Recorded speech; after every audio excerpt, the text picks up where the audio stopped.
Alors c'est encore un plaisir d'être encore avec vous en ligne aujourd'hui sur Facebook Live et pour d'autres peut-être sur YouTube. Donc on va le faire comme habituellement, on va simplement inviter nos frères, inviter des personnes à se connecter à ce live aujourd'hui. Donc vous avez toujours la possibilité depuis votre téléphone de partager l'information et de dire que nous sommes en direct. En tout cas, bonjour à tous, bonsoir plutôt à tous. J'espère que vous avez passé en tout cas une excellente journée grâce à Dieu. J'espère que tout s'est très bien passé pour vous. J'espère que vous êtes réellement dans la joie ce soir encore de communier avec nous par l'entremise des réseaux sociaux, Facebook, YouTube, pour ceux qui nous suivent.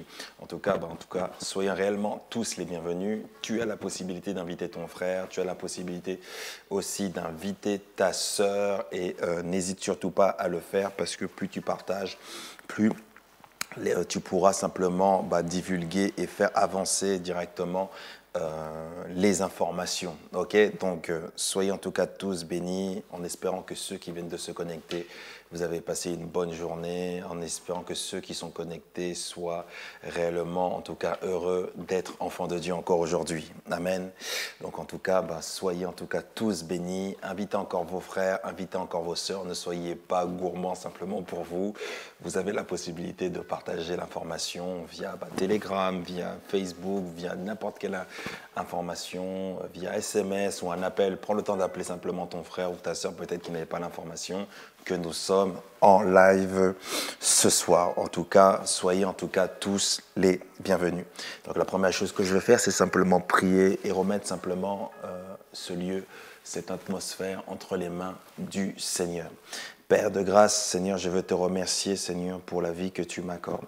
Je veux te dire merci pour ce que tu es. Je veux te dire merci pour ta présence. Je veux te dire merci pour ta longanimité. Merci pour ton amour. Merci pour ce que tu fais. Merci pour ta joie. Merci pour ta fidélité, merci pour ce que tu es en train de faire, Seigneur. C'est une grâce d'être là, c'est une grâce d'être encore ici, Seigneur. Je remets, Seigneur, cet endroit entre tes mains. Je remets l'atmosphère de cet endroit entre tes mains. Je remets ma vie entre tes mains. Je remets mon corps entre tes mains. Je remets mes pensées entre tes mains, Seigneur. Puisses-tu, Seigneur, parler ce soir. Puisses-tu, Seigneur, encourager par moi ce soir. Puisses-tu, Seigneur, faire ta volonté ce soir, Seigneur, comme tu l'as désiré, Seigneur. Je prie, Seigneur, qu'à partir de maintenant, que ta volonté soit faite. Je prie qu'à partir de maintenant, Seigneur, que ton règne vienne. Je prie qu'à partir de maintenant, Seigneur, tu puisses nous parler. Je prie qu'à partir de maintenant, Seigneur, tu puisses nous utiliser. Je prie qu'à partir de maintenant, Seigneur, tu puisses nous éclairer.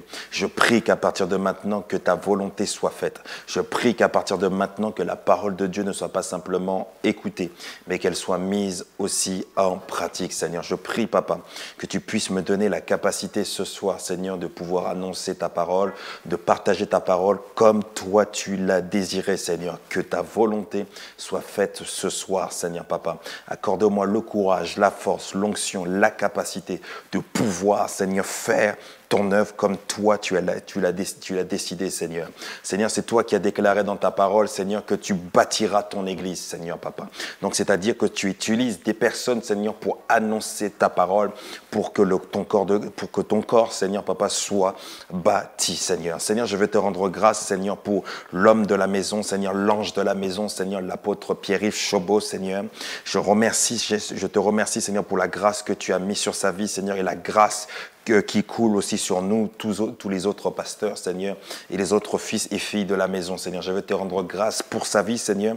Je veux te remercier, Seigneur, pour ce que tu as fait au travers de lui, Seigneur, parce que s'il n'avait pas obéi, Seigneur, à ta voix, Seigneur, le 15 février 2010, à 14h37, Seigneur, nous ne serions pas ici, Seigneur, Papa. Donc, Seigneur, je vais te rendre grâce, Seigneur, pour l'ange de la maison, l'autorité de la maison, Seigneur, le pasteur et apôtre Pierre-Yves Chobot, Seigneur. Merci, Seigneur, pour ce que tu es en train de faire. Je parle maintenant à l'atmosphère, au nom puissant de Jésus-Christ de Nazareth. Je déclare maintenant une atmosphère favorable à la parole de Dieu. Je prends autorité sur ce lieu. Je prends autorité dans l'atmosphère. Je prends autorité sur cette ville. Je prends autorité sur la rue et je déclare que maintenant les choses du Seigneur vont commencer à se faire.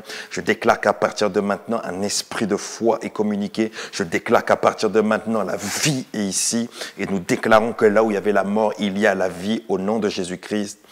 Amen, amen et amen. Alors le thème que je voudrais peut-être aborder ce soir, c'est simplement, peut-être, juste dire l'Église, simplement. Le thème de ce soir, je voudrais juste pas donner trop un thème trop peut-être spécifique, mais je crois réellement de tout mon cœur qu'on parlera réellement de l'importance de l'Église. Qu'est-ce que l'Église locale ou autre? Et pour étayer cela, on va prendre Jérémie chapitre 18. Jérémie chapitre 18, à partir du premier verset. Donc le thème de ce soir, c'est l'Église locale. Jérémie chapitre 18, à partir du premier verset. La parole qui fut adressée à Jérémie de la part de l'Éternel en ces mots. Lève-toi et descends dans la maison du potier. Je répète. La parole qui fut adressée à Jérémie de la part de l'Éternel, c'est-à-dire de Dieu, en ces mots. Lève-toi et descends. Et quand vous voyez directement le commencement du verset 2, c'est un ordre. On lui dit que, premièrement, tu dois te lever, et dans un second temps, tu dois descendre. Amen. Le thème d'aujourd'hui, c'est l'Église et l'importance de l'Église. Et aujourd'hui, j'aimerais simplement, ce n'est pas un message, mais je pense que c'est peut-être plus une prise de conscience de la valeur de l'Église et qu'est-ce que l'Église dans le corps de Christ, qu'est-ce que l'Église pour un enfant de Dieu. La parole qui fut adressée à Jérémie de la part de l'Éternel en ces mots. Lève-toi. Ça veut dire que si Dieu dit à Jérémie qu'il doit se lever, c'est qu'au préalable, il était assis ou allongé. Et Dieu lui dit une chose, lève-toi. Peuple de Dieu, c'est le temps de se lever. Peuple de Dieu, c'est le temps de se lever. Si tu étais par terre, c'est le temps pour toi de te lever. Je veux encourager quelqu'un aujourd'hui de lui dire, peut-être les circonstances t'ont abattu, mais c'est le temps pour toi de te lever. Et Dieu est en train de dire, lève-toi et descends dans la maison du potier. Quand on parle d'un potier, on parle d'une personne qui a la capacité de concevoir des vases. Je répète.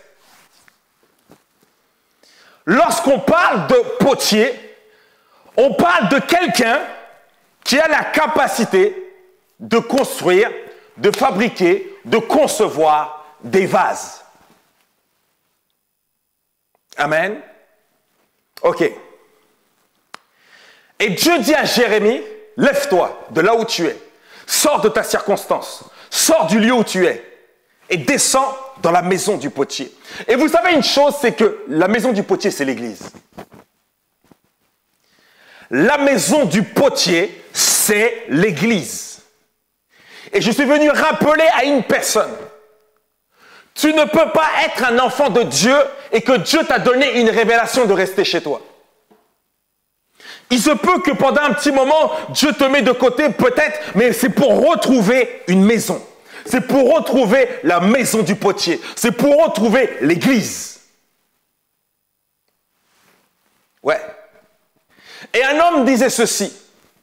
Lorsque quelqu'un naît de façon naturelle, il intègre automatiquement une famille.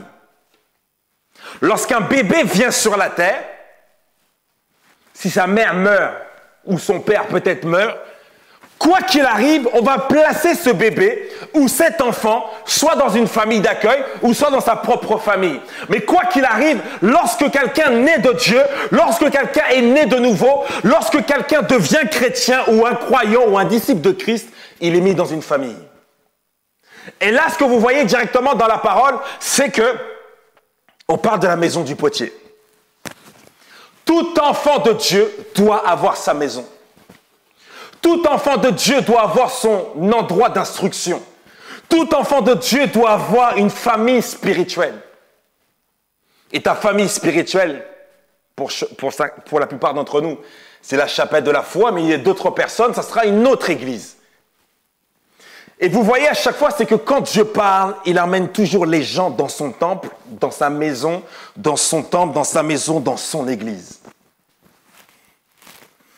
Et ça, c'est quelque chose de très important à comprendre. Dieu dit à Jérémie, lève-toi et descends dans la maison du potier. Je veux encourager quelqu'un aujourd'hui.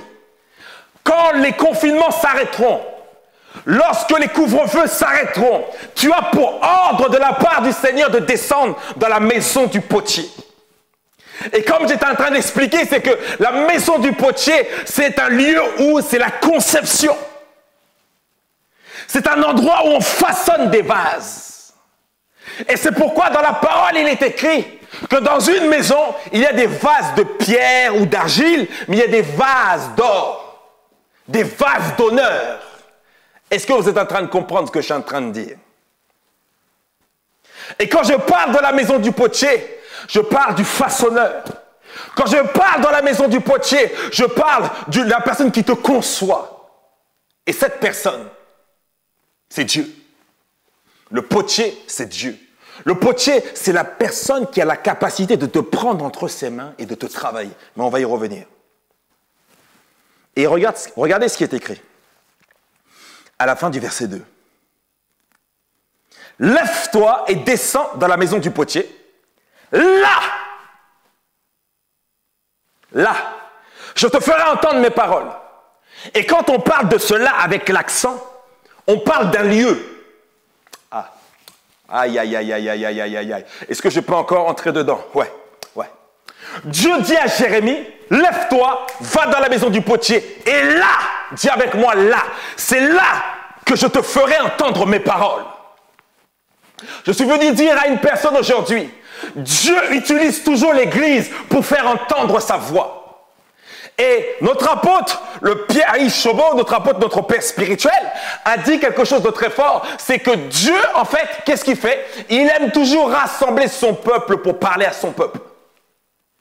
Et ce que Dieu fait maintenant au 21e siècle, c'est que Dieu rassemble sa famille, les frères et sœurs du corps de Christ dans un lieu qu'on appelle l'église, qu'on appelle, si vous voulez aussi peut-être le temple. Et c'est là que Dieu veut te faire entendre ses paroles. C'est pourquoi lorsque Moïse, le peuple d'Égypte, le peuple plutôt d'Israël, lorsqu'ils étaient en Égypte, Dieu a utilisé Moïse pour les libérer. Mais à chaque fois que Dieu voulait donner une instruction au peuple, Moïse rassemblait le peuple. Et c'est ce qui s'appelle maintenant l'Église. C'est ce qui s'appelle le corps de Christ. Lorsque tu es né de Dieu, tu intègres une famille. On appelle ça la famille spirituelle. Lorsque tu donnes ta vie au Seigneur, tu intègres le corps de Christ. Mais le corps de Christ, c'est l'Église. Et l'Église, c'est toi. Mais il y a l'Église aussi bâtiment. C'est ce qui s'appelle la famille spirituelle. Et dans cette famille spirituelle, Dieu va utiliser quelqu'un d'imparfait pour te parfaire. Dans cette famille spirituelle, Dieu va utiliser, selon Éphésiens 4:11, on va le prendre, il a appelé les uns comme apôtres, pasteurs, prophètes, évangélistes, docteurs, pour le perfectionnement des saints. Éphésiens 4:11. On va le lire. Notre texte de base, c'est Jérémie chapitre 18. Et le second texte, c'est Éphésiens 4:11. Le Seigneur a donné, et il a donné, c'est Christ, les uns comme apôtres, les autres comme prophètes, les autres comme évangélistes, les autres comme pasteurs, docteurs, après, pour le perfectionnement des saints. On s'arrête là. Dieu a donné, non plutôt Christ, notre Dieu, a donné les uns comme apôtres, pasteurs, prophètes, évangélistes, docteurs, pour le perfectionnement des saints. Ok? Maintenant, quand on reprend Jérémie chapitre 18, Dieu parle à Jérémie et lui dit quelque chose. Tu te lèves, tu descends dans la maison du potier et là, je te ferai entendre mes paroles. Dans un lieu. Peuple de Dieu, c'est le temps de retrouver les lieux où il y a les 5 dons des ministères. Et pour votre information, les 5 dons des ministères ne se trouvent pas sur YouTube. Les 5 dons de ministère ne se trouvent pas dehors. Les 5 dons de ministère se trouvent dans la maison du potier. Parce que le potier conceptionne, le potier perfectionne. Ah, je ne sais pas si tu es en train de suivre ce que je suis en train de te dire. Le Seigneur a donné les saints comme apôtres, pasteurs, prophètes, évangélistes pour le perfectionnement des saints. Mais dans la maison du potier, le potier perfectionne les pots. Aïe, aïe, aïe, aïe, aïe, aïe, aïe. Je suis venu dire à une personne aujourd'hui, tu dois te rendre à l'église pour rencontrer les 5 dons du ministère. Et les 5 dons du ministère ont pour mandat de te perfectionner. Ah. Aïe, aïe, aïe, aïe, aïe, aïe, aïe, aïe, aïe, aïe, aïe, aïe, aïe, aïe, aïe. Lorsque tu es chez toi, tu as la relation. Mais lorsque tu viens à l'église, tu te fais perfectionner. Ah, je répète. Chez toi, tu peux recevoir, depuis chez toi, dans ta chambre, des révélations de Dieu. Dieu peut te parler clairement. Dieu peut apparaître dans ta chambre. Clairement, tu peux avoir des visitations angéliques, des visitations du Christ lui-même chez toi, oui. Mais Dieu, dans son plan, s'est réservé quelque chose. Ça veut dire que chez toi, tu peux recevoir la parole, manger la parole, recevoir des choses importantes de la part du Seigneur, oui. Mais en ce qui concerne ton perfectionnement, Dieu a dit, Éphésiens 4:12, pour le perfectionnement des saints en vue de l'œuvre du ministère. Éphésiens 4:12, pour le perfectionnement. C'est-à-dire que le perfectionnement, tu ne le reçois que en présence des autres. Parce que la volonté du Seigneur, c'est de perfectionner son corps. Et en fait, tu ne peux pas dire que tu es le corps de Christ en étant isolé. Parce que quand tu es à l'extérieur, tu es simplement un membre. Mais lorsque les membres se rassemblent, vous formez un corps. Et c'est pourquoi le Seigneur en cette génération veut que son peuple se rassemble, veut que son peuple soit ensemble. Pourquoi? Parce que nous sommes le corps de Christ. Nous sommes le corps de Christ. Dis avec moi, je suis le corps de Christ. Et le corps de Christ, c'est l'Église. Et l'Église, c'est la maison du potier. Et c'est pourquoi quand vous lisez Éphésiens 4:12, on parle du perfectionnement des saints. Quand on parle des saints, on ne parle pas des saints de la femme. Quand on parle des saints, on parle des gens qui ont été sanctifiés, rendus saints par l'œuvre de la croix, par Jésus-Christ. Et on te dit aussi une chose. Dans les 5 dons du ministère qui se trouvent dans l'Église, qui se trouvent dans le corps de Christ, mais qui se trouvent dans la maison du potier, on parle aussi d'édification. Le perfectionnement des saints. L'édification ne se fera qu'au travers de l'Église. Chez toi, tu as la relation. À l'Église, tu as la perfection. Chez toi, tu as la relation, mais à l'Église, tu as le perfectionnement. À l'Église, tu as l'édification. Donc, mes frères et mes sœurs, ce n'est pas étonnant que le Seigneur nous dit dans sa parole au travers de David qu'il est bon et doux et agréable pour des frères de demeurer ensemble. Je te pose une simple question. Si ma main va à l'autre côté, mon pied va à l'autre côté, nous sommes démembrés. C'est ce qui s'appelle la division. Mais lorsque tu décides de te rassembler, de former un corps et de descendre dans la maison du potier, à ce moment-là, nous composons l'Église. À ce moment-là, nous composons l'Église. Psaume chapitre 13, Psaume chapitre 133, à partir du premier verset, regardez ce qui est écrit, Cantique des degrés de David. Voici, oh, qu'il est agréable, qu'il est doux pour des frères de demeurer ensemble. Mais quand on parle de frères, on parle de fraternité spirituelle, le corps de Christ, l'Église. Et quand on parle de demeurer ensemble, est-ce que chez toi, si moi je suis chez moi, si moi je suis de l'autre côté, est-ce que nous sommes ensemble? Non. C'est pourquoi Dieu aime, et il le dit dans sa parole, parce qu'on dit que toute écriture est inspirée par Dieu, ok? Donc si toute écriture est inspirée par Dieu, c'est que Dieu aime que les frères et les sœurs soient ensemble.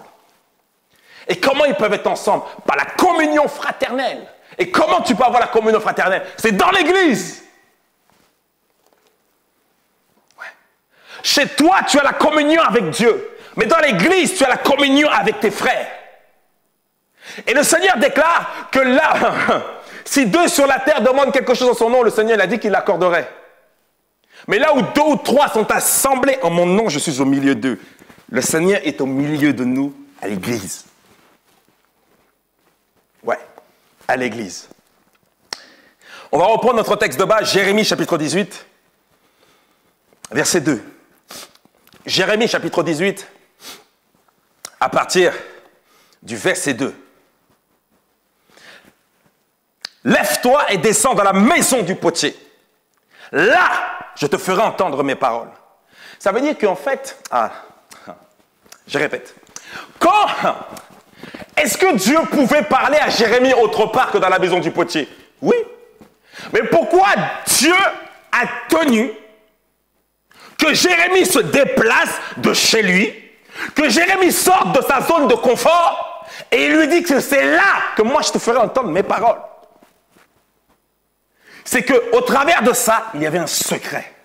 Dieu voulait lui parler là-dedans. Dieu voulait lui parler dans ce lieu.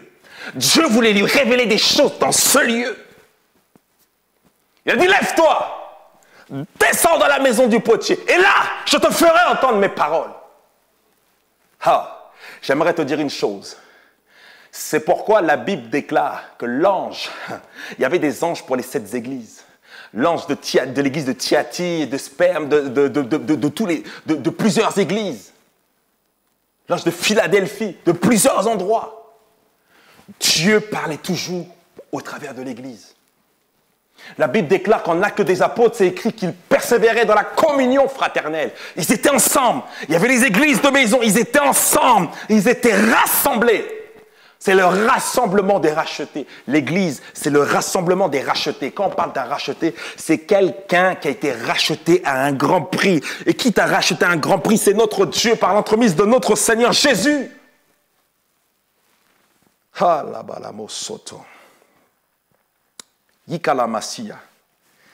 Lève-toi et descends dans la maison du potier. Là, je te ferai entendre mes paroles. Jérémie obéit, je descendis dans la maison du potier. Et voici, il travaillait sur un tour. C'est-à-dire que dans la maison spirituelle, dans l'église, Dieu travaille. Les hommes de Dieu ont pour mandat, dans Éphésiens 4:11, de parler, mais ils ont pour mandat de perfectionner et d'édifier. Ça veut dire que dans l'église, c'est la maison de la transformation. Dans l'église, c'est la maison de la révélation. Dans l'église, c'est le lieu du perfectionnement. C'est le lieu de l'édification. L'église a une puissance, mes frères et sœurs. L'église est une révélation. L'église est spirituelle. Parce que regardez ce qui est écrit. Et voici, le potier, il travaillait sur un tour. Quand il parle de travailler sur un tour, c'est qu'en fait, le potier a pris l'argile entre ses mains et il est en train de travailler sur quelqu'un. C'est pourquoi Dieu, au travers de sa parole, a équipé les 5 dons du ministère pour enseigner le corps de Christ à être ensemble. Et quand ils sont ensemble, par l'entremise de la parole, parce que l'outil que Dieu utilise, c'est sa parole, et il utilise aussi son esprit. Et lorsque les ingrédients sont là, la parole et l'esprit, Dieu est en train de travailler les cœurs. Dieu est en train de travailler sur un tour. C'est pourquoi, mes frères et sœurs, soyez maintenant patients avec les autres vases de la maison. Les vases de la maison, c'est ton frère, c'est ta sœur. Soyez patients, parce qu'actuellement, il y a des personnes qui sont encore sur le tour du Seigneur. Ils sont en train d'être travaillés par le Seigneur. Je commence à avoir chaud dans cette salle. Aïe, aïe, aïe, aïe, aïe. Regardez une chose. Je ne comprenais pas mon père spirituel, l'apôtre. Et des fois, je m'étais en train de me dire, mais pourquoi il est aussi patient avec les gens? Pourquoi? Pourquoi il est aussi patient? Des fois, je lui dis, mais papa, il y a telle personne, c'est bon, next. Il est tellement patient avec les gens. Pourquoi? Parce qu'il a compris le secret de la maison de Dieu. Dans la maison de Dieu, il sait très bien une chose, c'est que lui peut planter ou arroser, mais c'est Dieu qui fait croître.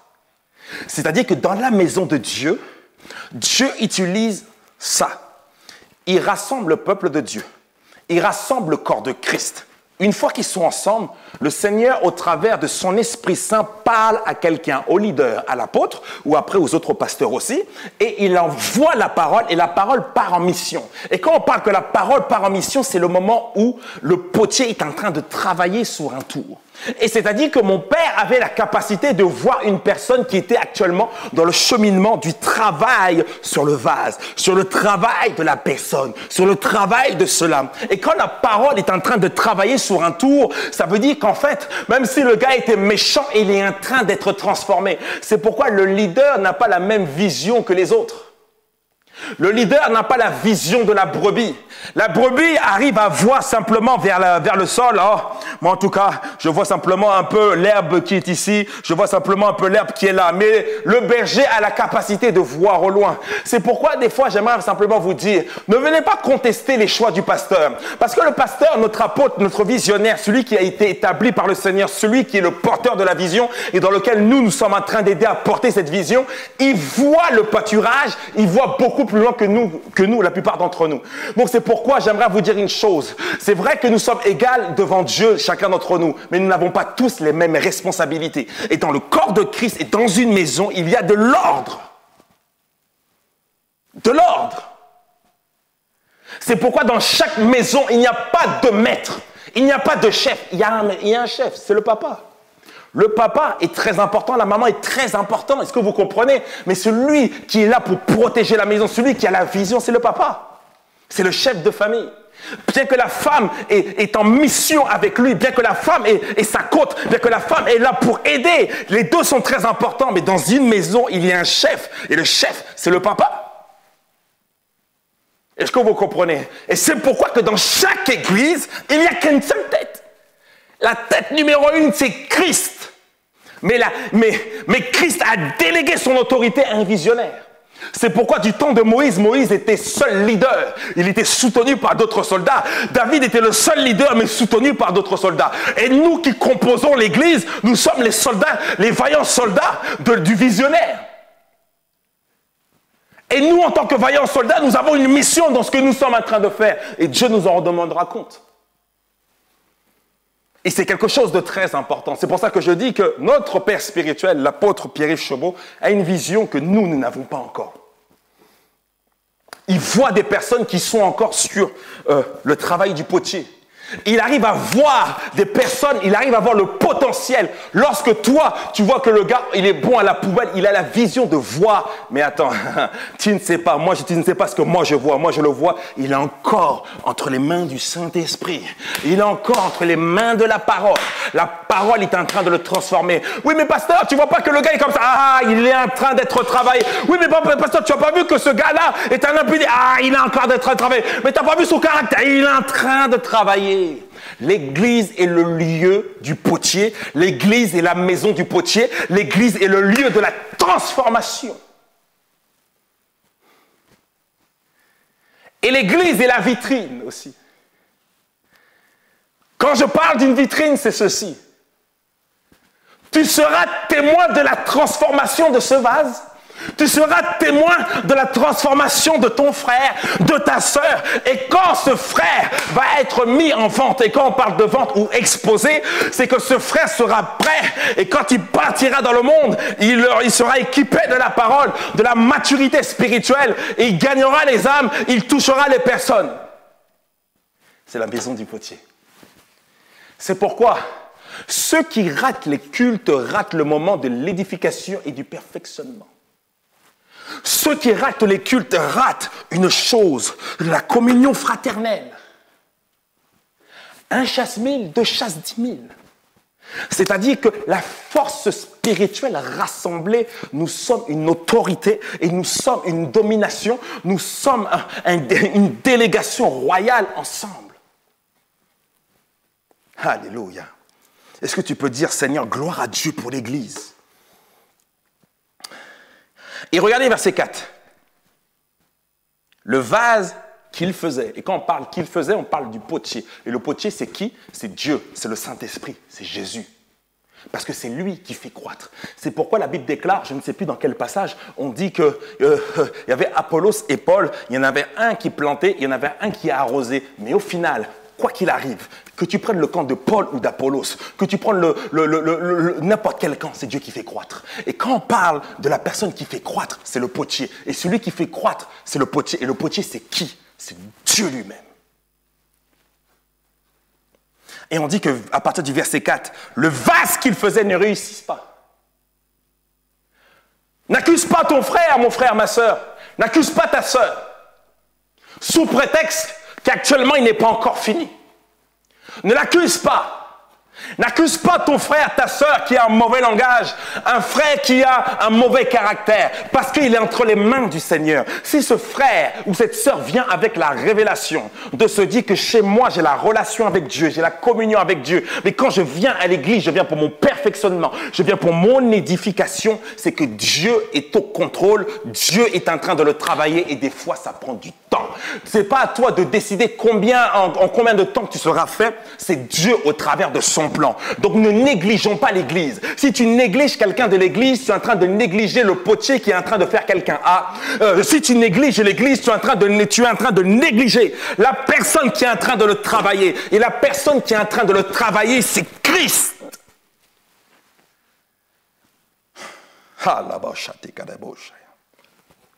Et regardez une chose. Dieu prend son temps de travailler le vase. Dieu prend son temps pour travailler ce vase. Pourquoi? Parce que le vase a une valeur. Le vase, c'est qui? C'est ta propre personne. Le Seigneur a dit qu'il bâtira son église. Il a dit qu'il bâtira son église. Il la bâtira. C'est-à-dire que quand tu viens à l'église, c'est pas un homme qui te parle, mais Dieu a délégué son autorité à l'entremise des 5 dons du ministère en Éphésiens 4:11 pour te bâtir. Pourquoi les vies ne changent pas? Parce que les personnes prennent les paroles de l'homme de Dieu, l'apôtre Pierre-Yves Chauveau, le pasteur Sylvain et les autres pasteurs comme la parole des hommes. La parole des hommes n'a aucun pouvoir, mais la parole de Dieu qui a été déléguée à des hommes a un pouvoir. Quand tu viens à l'église, c'est pas l'apôtre qui te parle, c'est Dieu qui parle par lui et il dit fait. C'est pourquoi dans la Bible, il est écrit à Moïse, je te fais Dieu pour Pharaon. C'est-à-dire que lorsqu'il devait libérer le peuple d'Égypte, Dieu avait délégué sa personne par l'entremise de Moïse. Est-ce que vous êtes en train de comprendre? C'est-à-dire que Moïse, par ses propres forces, ne pouvait pas libérer le peuple, mais c'était Dieu au travers de quelqu'un qui pouvait libérer le peuple. Est-ce que vous êtes en train de comprendre? Et là, maintenant, c'est exactement la même chose. Dieu a simplement délégué son autorité à l'apôtre Pierre-Yves Chauveau, à d'autres pasteurs, pour vous parler. Et quand vous entendez la voix de l'apôtre, c'est la voix de Dieu au travers de lui. Et quand c'est la voix de Dieu qui travaille au travers de lui, on reçoit la portion divine, on reçoit la parole. On reçoit les enseignements qui nous travaillent parce que c'est Dieu qui est l'auteur de toutes choses. Apollos a peut-être arrosé, Paul a peut-être planté, je ne sais plus si c'est le sens inverse, le pasteur Gérard me reprendra, mais peu importe, vous comprenez. Apollos a planté, Paul a arrosé, ou anyway, dans l'autre sens. Mais au final, c'est Dieu qui fait croître. Et dans l'Église, Dieu utilise des personnes. C'est pourquoi il ne faut pas négliger les hommes de Dieu. Parce que si tu négliges l'envoyé, tu négliges celui qui l'a envoyé. Si tu négliges l'envoyé, ça veut dire que la personne qui a été envoyée, tu négliges la personne qui l'a envoyé. C'est pourquoi le Seigneur Jésus-Christ avait déclaré dans sa parole, celui qui vous reçoit me reçoit. Ah, celui qui vous reçoit me reçoit. En d'autres termes, tu dois avoir cette révélation de recevoir l'apôtre comme l'envoyé du Seigneur. Et si tu reçois l'envoyé, c'est-à-dire la personne qui a été envoyée de quelqu'un, l'ambassadeur de Christ, tu reçois directement le Seigneur. Ouais. 1 Corinthiens chapitre 3 verset 6. Merci beaucoup la technique. J'ai planté. Donc ça c'est Paul qui plante. Apollos a arrosé, mais c'est Dieu qui a fait croître. Mais quand on parle de planter et d'arroser, ce sont les 5 dons du ministère qui ont la capacité de planter et d'arroser le champ de Dieu. Parce que la Bible déclare que le Seigneur a fait de nous son champ. Mais toi, le problème, c'est que tu négliges les outils que Dieu utilise pour te bâtir. Oh, l'apôtre, hop, laisse tomber, lui, il fait que parler de moi. Ne fais pas ça.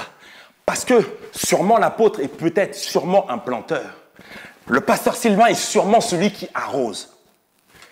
Mais si Paul ne plante pas, Apollos n'arrose pas, il n'y a pas de vie. Ouh, je vais entrer dans quelque part. Regardez bien une chose. Je viens d'expliquer que la maison du potier, c'est l'église, n'est-ce pas? Ok. Mais l'église est régie par des règles et des lois. Et quand je parle des lois, je ne parle pas de la loi de Moïse, je parle de principes. Ok? L'église est remplie de principes. C'est-à-dire que quand tu prends 1 Corinthiens chapitre 3, verset 6, on dit que celui qui est en train de parler, c'est Paul. Paul dit que moi, j'ai planté. Mais Apollos a arrosé, mais c'est Dieu qui fait croître. En d'autres termes, s'il n'y a pas d'Apollos et de Paul, il n'y a pas de croissance. Aïe, aïe, aïe, aïe, aïe, aïe, aïe, aïe. Je vais entrer dans autre chose et je parle dans autre chose. Je répète à quelqu'un, toi qui négligeais l'église, toi qui négliges les hommes que Dieu a envoyés, si Paul ne plante pas, Apollos n'arrose pas, il n'y a pas de croissance. C'est pourquoi le Seigneur a déclaré que dans sa parole, en Éphésiens 4:11, il a nommé les uns comme apôtres, pasteurs, prophètes, évangélistes, docteurs et autres, pour ton perfectionnement. En d'autres termes, si l'apôtre ne prêche pas, si pasteur Sylvain ne prêche pas, il n'y a pas de croissance. Mon frère, ma soeur, tu dois respecter ce que Dieu fait. Dans la maison du potier, il y a de l'ordre. Il y a un seul et un seul chef. Et dans cette église, à la chapelle de la foi, le seul chef, on sait très très très bien, parce qu'il y a peut-être des religieux qui sont en train de m'écouter. Oui, la tête du corps de Christ, c'est Christ. Que la louange et l'adoration lui soient données. Mais en ce qui concerne, après ça, Dieu a délégué son autorité pour planter et arroser à l'apôtre qui est dans cette maison. À son bras droit, le pasteur Sylvain qui est dans cette maison. Aux autres pasteurs, pas pour être des stars, mais pour planter et arroser. Et après, qui fait croître? C'est celui qui reçoit la gloire. Et celui qui reçoit la gloire, c'est Dieu lui-même. En d'autres termes, quand tu écoutes la parole le mercredi, le vendredi et le dimanche, tu reçois soit une semence, et après l'arrosage, là, je prêche là, mais ça se trouve, le pasteur Gérard va arroser. Mais quand tu viens à l'église, lorsque tu reçois les enseignements de l'église, tu reçois la graine qui peut te faire grandir et tu reçois l'arrosage. Et si tu négliges cela, tu ne grandis pas. Oui, chez toi, tu peux entendre Dieu. Parce qu'en toi, tu es l'église et tu es le temple du Saint-Esprit. Chez toi, tu peux l'entendre. Chez toi, tu peux avoir des révélations. Mais en ce qui concerne ta croissance, parce que quand on parle de planter, on est en train de parler qu'il y a une germe, il y a en fait une germe, il y a une semence. Et quand on parle de semence, c'est que Dieu veut faire grandir quelque chose. C'est pourquoi en fait, dès le départ, Dieu a mis déjà en nous une petite semence, mais il faut que ça grandisse. Mais comment tu veux que ça grandisse? C'est ta communion avec Dieu, ta communion avec le Saint-Esprit, ta communion avec sa parole, mais Dieu utilise l'Église. Donc si tu négliges Apollos, si tu négliges Paul, il n'y a pas de croissance. Éphésiens 3, chapitre 6. Voilà. Et n'oublions pas que les personnes que Dieu choisit, c'est son choix. Dieu fait ce qu'il veut. Peut-être toi, tu ne m'apprécies pas, mais simplement, reçois simplement la parole. Ferme tes yeux. Si tu vois que je te gêne, ferme tes yeux. Si tu veux me critiquer, ferme tes yeux. Mais au moins, écoute simplement comment tu grandis. OK? C'est très important. Jérémie, chapitre 18, c'est mon texte de base. Verset 4. Le vase ne réussit pas. Comme il arrive à l'argile dans la main du potier. Ça arrive que tu fasses des erreurs. Il y a des erreurs dans la vie qui sont dans ton processus. Je sais qu'il y a des erreurs des fois que c'est à cause du choix humain, de la bêtise humaine. J'en ai fait, vous en avez fait. Mais n'oubliez jamais une chose, c'est que Dieu nous travaille. Et c'est où il nous travaille, c'est dans la maison du potier. Parce que le potier doit être dans sa maison, doit être dans sa demeure pour être transformé, pour qu'il puisse travailler le vase. Est-ce que vous comprenez? C'est pourquoi argile, l'eau, tout ça, nous devons aller dans la maison du potier pour être travaillés. C'est très important. Et là, je parle de perfectionnement et d'édification. Et oui, chez toi, le Seigneur est là. Oui, chez toi, le Seigneur est toujours le potier. Il peut te travailler, il peut te transformer. Je dis oui. Mais le Seigneur a toujours voulu et a toujours accordé une révérence à son temple. Il a cherché à ce que le temple soit construit par Salomon. Il a cherché à ce qu'en Actes des Apôtres, qu'ils soient toujours ensemble. Ils persévéraient dans la communion fraternelle. Ils étaient ensemble. Lorsque le Saint-Esprit devait venir, le Seigneur a dit « Attendez quelques jours ». Ils étaient tous ensemble maintenant dans l'oraison, dans la prière. Ensemble, ils étaient tous ensemble, les hommes et les femmes, à la chambre haute. Ils priaient et le Saint-Esprit est descendu. Et le Saint-Esprit est descendu où sur l'église? Est-ce qu'ils étaient tous éparpillés? Non, mais ils persévéraient dans la communion fraternelle. Ils persévéraient dans la parole. Ils persévéraient dans le jeûne, dans la prière. Et là, le Saint-Esprit est descendu. Est-ce que vous êtes en train de comprendre ce que je suis en train de vous dire? La communion fraternelle est très importante. C'est l'église. Verset 4. Le vase qu'il faisait ne réussissait pas. Comme il arrive à l'argile dans la main du potier, nous sommes entre les mains du Seigneur. Quand tu viens à l'église, quand tu viens dans ton église locale, tu es dans la main du Seigneur. Et le Seigneur, quand il envoie sa parole, il veut planter quelque chose en toi, il veut arroser quelque chose en toi afin de te faire grandir. Prends l'église d'une autre manière. Arrête de dire que tu vas simplement soulager ta conscience de venir à l'église. Non, l'église est premièrement un centre de perfectionnement, d'édification et de communion fraternelle. C'est un lieu aussi où tu peux adorer et lever des mains saintes devant Dieu. C'est un lieu où tu peux voir un frère qui peut t'exhorter.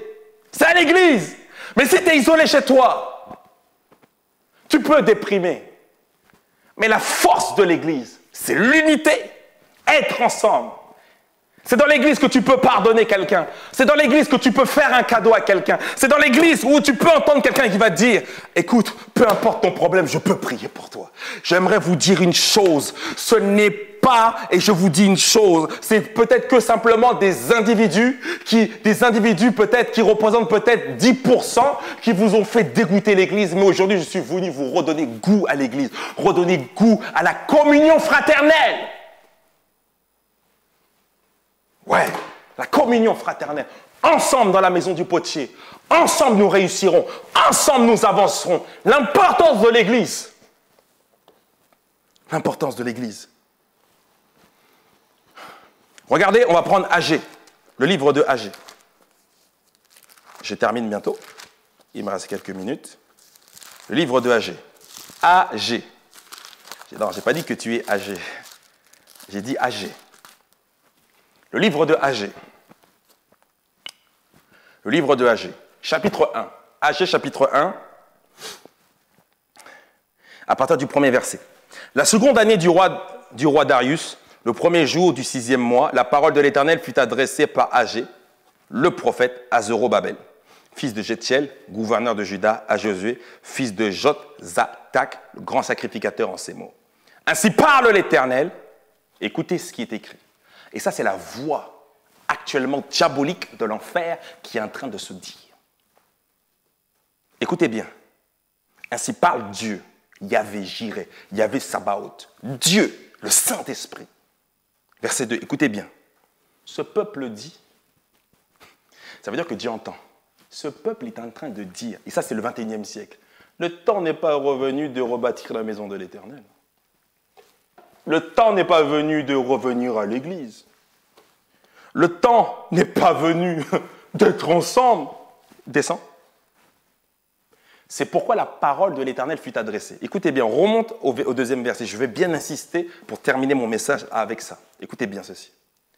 Ainsi parle l'Éternel des armées. Et je veux bien que vous compreniez. Ce peuple dit, ça veut dire que les enfants de Dieu, c'est-à-dire un peuple ensemble. Donc nous sommes le peuple de Dieu. Donc les enfants de Dieu disent, le temps, c'est-à-dire le moment. Quand on parle du temps, on parle du moment. Le temps n'est pas venu. Ça veut dire qu'en fait, ce n'est pas le temps encore de rebâtir la maison de l'Éternel. Verset 3. C'est pourquoi la parole de l'Éternel fut adressée par le prophète Agé en ces mots. Dieu parlait du temps. Il dit, mais est-ce que pour vous c'est le temps? Vous dites plutôt que ce n'est pas le temps de rebâtir la maison de l'Éternel. Et Dieu est en train de reprendre maintenant le peuple de Dieu, les enfants de Dieu du 21e siècle avec la même parole. Donc comme vous êtes en train de me dire que ce n'est pas le temps de rebâtir la maison de l'Éternel, regardez ce que Dieu vous dit. Est-ce le temps pour vous? Aïe, aïe, aïe, aïe, aïe, aïe. Dieu est en train de nous répondre. Vous dites que ce n'est pas le temps de rebâtir la maison de l'Éternel. Vous dites que ce n'est pas le temps d'aller à l'église, ce n'est pas le temps. Vous négligez en fait les choses de Dieu. Mais après, Dieu vous répond. Parce que Dieu est souverain. Mais est-ce le temps pour vous, là, d'habiter vos demeures lambrissées? Et quand on parle de vos demeures lambrissées, on parle d'une maison décorée. Prendre soin d'une maison. Je répète, prendre soin de sa propre maison dans d'autres versions. Ok? Est-ce le temps pour vous de prendre soin de votre propre maison quand cette maison est détruite? Et quand il parle de cette maison, il parle de la maison de Dieu. Dieu est en train de reprendre son peuple, il est en train de dire, vous négligez mon temple, vous négligez ma maison elle est négligée. Il y a des offrandes, vous ne donnez rien, mais par contre, là, vous êtes en train d'astiquer vos maisons. Chez vous, il y a des écrans, il y a tout. Et ce n'est pas mauvais d'avoir des écrans et tout ça, ce n'est pas mauvais du tout. Mais Dieu est en train de reprendre le peuple, il est en train de dire, remettez ma maison en priorité, remettez l'église en priorité quand cette maison est détruite. En d'autres termes, Dieu n'a rien contre que tu aies des écrans chez toi, automatique. Si sa maison, là, tu la révères, si sa maison, tu la mets en priorité, si l'église, tu la mets en priorité. Est-ce que tu comprends? Donc, le message que j'aimerais vous dire, c'est de remettre Dieu à la place du numéro 1. Descends, verset 5, s'il te plaît. Agée, chapitre 1, à partir du verset 5. Ainsi parle l'Éternel des armées, considérez attentivement vos voies. Ça veut dire que Dieu dit, entrez maintenant dans votre cœur, entrez maintenant en vous-même, parce que regardez maintenant qu'est-ce qui va arriver. Verset 6. Tu sèmes beaucoup, mais tu reçois peu. Tu ouvres des business, tu attends qu'en fait, tu vas recevoir, tu ne reçois rien. Pourquoi? Parce que les choses de Dieu, tu les mets derrière. Vous mangez, tu n'es pas rassasié. Tu bois, tu n'es même pas désaltéré. Tu es vêtu, mais tu n'as même pas chaud. Et le salaire qui est à gage tombe dans un sac percé. C'est-à-dire que quelqu'un qui a un salaire, il a beaucoup d'argent, mais à chaque fois, tout part. Verset 7. Ainsi parle l'Éternel des armées, considérez attentivement vos voies. Dieu veut que nous priorisons l'Église. Dieu veut que nous priorisons les choses de Dieu. Verset 8. Et là, il est en train de dire, montez sur la montagne. La dimension spirituelle, la dimension de l'esprit, la hauteur, là où ce n'est pas accessible à tout le monde. Montez sur la montagne, apportez du bois et bâtissez la maison. Et regardez ce que Dieu dit, j'en aurai de la joie et je serai glorifié. Apportez de l'importance à l'Église.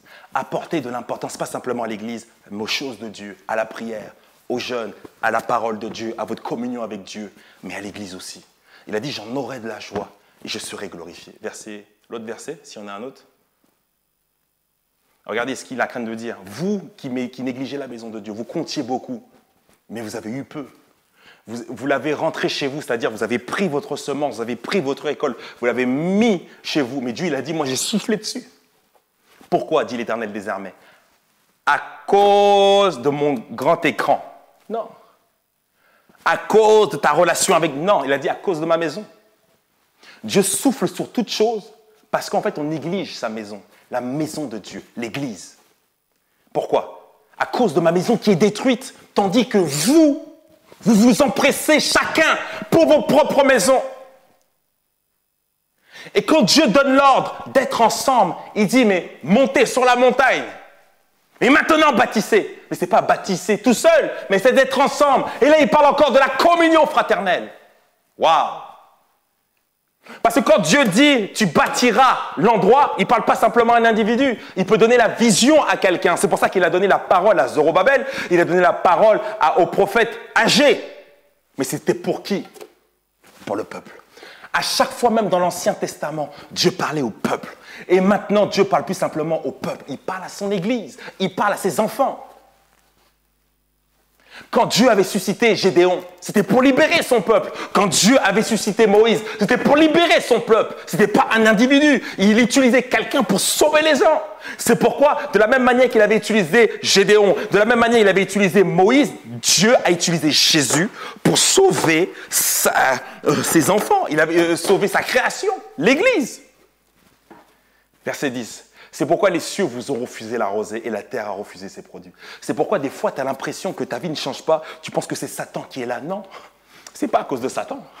Non, c'est juste parce que tu dérespectes les choses de Dieu. Donc là, dans ce thème aujourd'hui, c'est tu dérespectes sa maison. Et en plus, Dieu, il a dit, à cause de ma maison qui est détruite, et chacun s'occupe de ses propres affaires. Est-ce que tu peux remettre le verset 8 verset 9 plutôt, désolé. Regardez, vous comptiez beaucoup. Tu croyais que tu avais beaucoup, mais tu n'as rien en fait. Et il dit, vous l'avez rentré chez vous, c'est-à-dire que tu as ramené la semence. Ouf, le Seigneur a soufflé dessus. Ça veut dire que des fois, ce n'est pas Satan qui retire ta semence, mais c'est Dieu qui souffle dessus. Pourquoi? À cause de ma maison. À cause de mon église. À cause de ma maison qui est détruite. Personne ne prend soin de nos frères et de nos sœurs. Personne ne prend soin des hommes de Dieu. Personne ne prend soin du peuple de Dieu. Personne ne prend soin de la maison de Dieu. Il dit, à cause de ma maison, moi j'arrête tout ça. Tandis que vous vous empressez. Chacun pour vos propres maisons. L'Église a besoin de choses, mais chacun s'inquiète pour sa propre maison. Écoute-moi bien, je t'aimerais te dire une chose, et je veux te dire une simple chose. Quand tu sèmes, tu reçois. Aujourd'hui, je reçois un message, on m'a dit, bam, tu as une prime qui n'était même pas attendue, bam, tiens, prends ça. Pourquoi? Parce qu'en fait, des fois, quand tu donnes, tu as l'impression que tu perds, mais en fait, non, tu es juste en train de semer, pouf, tu reçois et l'argent arrive. C'est pourquoi j'aimerais vous dire une chose. Si vous valorisez Dieu, si vous valorisez la maison de Dieu, Dieu vous protège. Est-ce que vous êtes en train de comprendre? On va prendre le verset 10 et je termine sur ceci.